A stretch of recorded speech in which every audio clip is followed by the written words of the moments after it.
சுப்ஹானல்லாஹ் யா அல்லாஹ் யா அல்லாஹ் சுப்ஹானல்லாஹ்.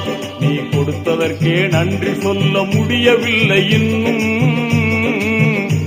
இதில் அடுத்தடுத்து கேட்பதற்கு அஞ்சுதே என் உள்ளம். யா அல்லாஹ் யா அல்லாஹ் சுப்ஹானல்லாஹ்.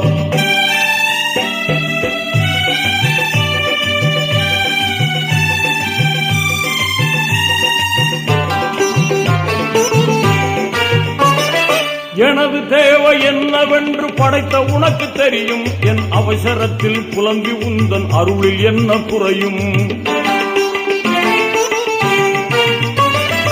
எனது தேவை என்னவென்று படைத்த உனக்கு தெரியும், என் அவசரத்தில் புலம்பி உந்தன் அருளில் என்ன குறையும். நாடியதை செய்து காட்டும் நாயகனே அருள்வாய்.